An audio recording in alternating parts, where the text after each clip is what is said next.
एक राजा था जिसकी 4 पत्नियां थी। वो राजा अपने चारों पत्नियों से प्यार तो करता था, लेकिन चौथी पत्नी को सबसे ज्यादा प्यार करता था। हमेशा उसके लिए कुछ उपहार लाता, उसकी खुशी का पूरा ध्यान रखता, महंगे महंगे तोहफे देते रहता। साम्राज्य में सबसे बेहतरीन चीजें वो उस चौथी पत्नी को दे दिया करता था। उसी राजा की तीसरी पत्नी बहुत खूबसूरत थी, इसलिए वो उसका इस्तेमाल करके पड़ोस के राज्यों में दिखावा करता। वो उससे सिर्फ इसलिए प्यार करता था क्योंकि उसकी मदद से वो पड़ोस के राज्यों के राजाओं को जलाता रहता था। उसी राजा की जो दूसरी नंबर की पत्नी थी, वो बहुत अच्छी थी, शांत स्वभाव वाली थी और गुणों से संपूर्ण थी। जब भी राजा को अपने राज्य में कोई बड़ी समस्या का सामना करना पड़ता था या कोई बड़ी मुसीबत में होता और उसे फैसले लेने में दिक्कत होती, तब वो राजा दूसरी नंबर की पत्नी के पास जाता और वो इतनी बुद्धिमान थी कि बहुत आसानी से राजा की बड़ी से बड़ी समस्या का हल बताकर राजा को खुश कर देती। अब राजा की जो पहले नंबर की पत्नी थी, वो बहुत वफादार, बहुत ही ईमानदार थी। वो हमेशा राजा की सेहत का ध्यान रखती, राजा की संपत्ति की रक्षा करती और हमेशा उसको राजा के सेहत की फिक्र रहती। लेकिन राजा इस पत्नी के मामले में बहुत ही नादान था। राजा इस पहली पत्नी को शायद ही कभी नोटिस भी करता। प्रेम तो बहुत दूर की बात, पूरे दिन में शायद ही एक बार भी इस पत्नी का ध्यान भी आता। एक दिन राजा बीमार पड़ गया, इतना बीमार कि उसे यह एहसास हो गया था कि वो अब हमेशा के लिए इस दुनिया से विदा होने वाला है। उसे भनक लग गई थी कि किसी भी वक्त उसकी मृत्यु हो सकती है।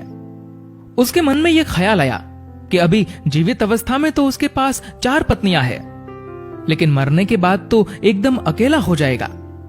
उसने अपने चौथे नंबर की पत्नी को बुलाया और पूछा कि मैंने तुम्हें सबसे ज्यादा प्यार दिया, अब मैं मरने वाला हूं, तो क्या तुम मेरे साथ आ सकती हो और मृत्यु के बाद भी मेरे साथ रह सकती हो? चौथी पत्नी बिना एक भी शब्द बोले राजा से दूर चली गई। राजा को उसका यह रूप देखकर बहुत दुख हुआ। उसने अब सोचा कि वक्त बर्बाद करने से कोई मतलब नहीं है, इसलिए जल्दी से उसने अपनी तीसरी पत्नी को बुलाया और वही सवाल दोहराया कि क्या तुम मेरे साथ मर सकती हो और मृत्यु के बाद तुम मेरे साथ रह सकती हो? तीसरी पत्नी ने भी सीधा मना कर दिया, ये कहकर कि जिंदगी बहुत अच्छी है और तुम्हारे मरने के बाद मैं किसी और से शादी कर लूंगी। जब ये शब्द तीसरी पत्नी से सुने तो राजा का हृदय एकदम से टूट गया। अब बिना देर किए उसने अपनी दूसरी पत्नी को बुलाया और वही सवाल दोहराया। राजा ने सोचा, अभी तक हर समस्या का समाधान इस दूसरी पत्नी ने किया है, तो इसका भी हल उसके पास जरूर होगा। लेकिन राजा को इस बार भी निराशा ही हाथ लगी। इस पत्नी ने कह दिया कि माफ करना, क्योंकि इस बार मैं आपकी कोई मदद नहीं कर सकती।